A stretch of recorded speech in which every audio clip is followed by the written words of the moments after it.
looking at in the next few weeks, maybe right up to and through Election Day over this Supreme Court vacant seat battle? Kaylee McGee following all this from the Washington Examiner. We have Kristen Hawn, the Democratic strategist, John Thomas, the Republican strategist. Fair and balance, all on deck here.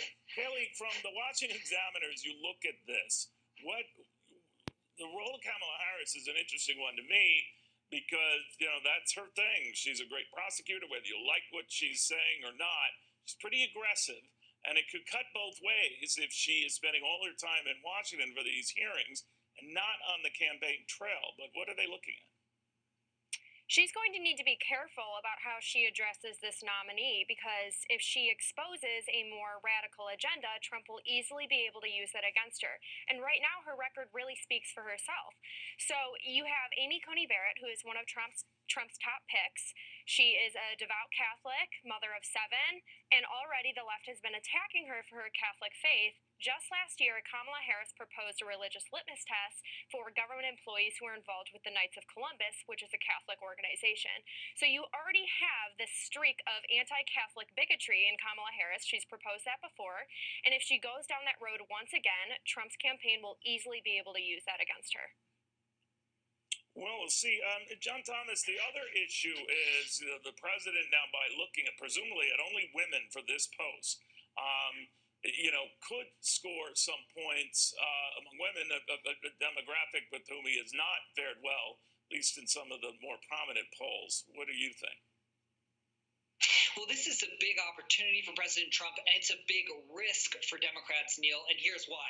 Yes, of course, nominating a woman would give Trump a slight edge in that demo, but more to the point, Neil, if Democrats give even a shred of the treatment to Amy Barrett, or whoever the female nominee is, that they gave to Brett Kavanaugh, it's very likely to alienate that key demo of college-educated suburban white women that Trump has to recapture if he wants to hold on to the House, hold on to the Senate, and win the presidential election. So it's more of a risk, I think, for Democrats who are, will overplay their hand in this process. Well, it depends, too, even on the gender of the questioner, right? I know we live in modern times. We try not to think about that. But Kristen, I'm wondering if Kamala Harris is the one doing a lot of the aggressive questioning. How does that change things of the dynamics? I mean, I think that we need to be, any senator who is looking at a nominee for a post of that importance needs to be tough. And, as a kind of independent center-left woman myself, I was encouraged by Senator Harris's lines of questioning. I think that these justices or potential justices should be ready for that type of questioning. I also think that it's, women aren't monolithic. College-educated women aren't going to all be turned off if a justice gets the tough questioning she deserves. So I think that, it can cut both ways. It's interesting with the electorate. I'm looking at some of these swing states and these swing voters, even down ballot into these House races. And yes, there are some of these some of these voters who will go home on the issue of life, being pro-life, go home to the Republican Party. But I think the Biden campaign is smart because, they are not the far left. People are trying to say that they are, but they are not. And they represent where people are, and people still care about healthcare. They care about ACA, pre-existing conditions, and COVID. So they're very smart to be pointing people back to those real issues that people still care about. So we're all talking about this now. It is extraordinarily important, but I think voters are still looking at a number of different issues as they're going into November.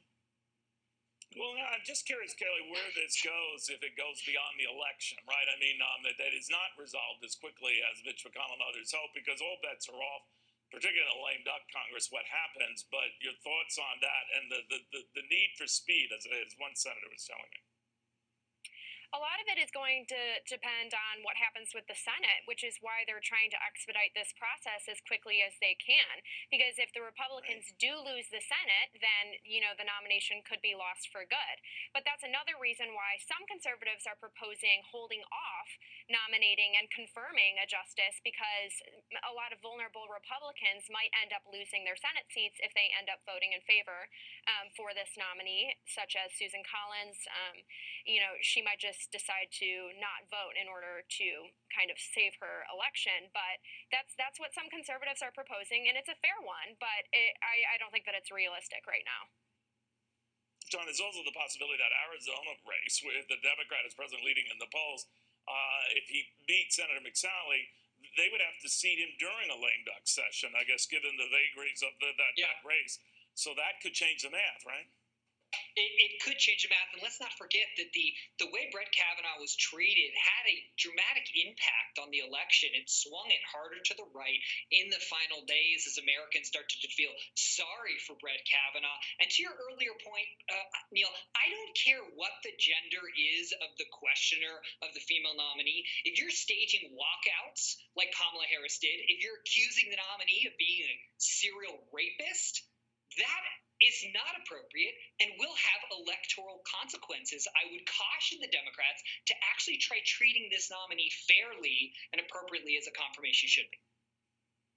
Well, it's still early. We'll get an idea first on who the nominee is and then where we proceed from there. Guys, I want to thank you all very, very much.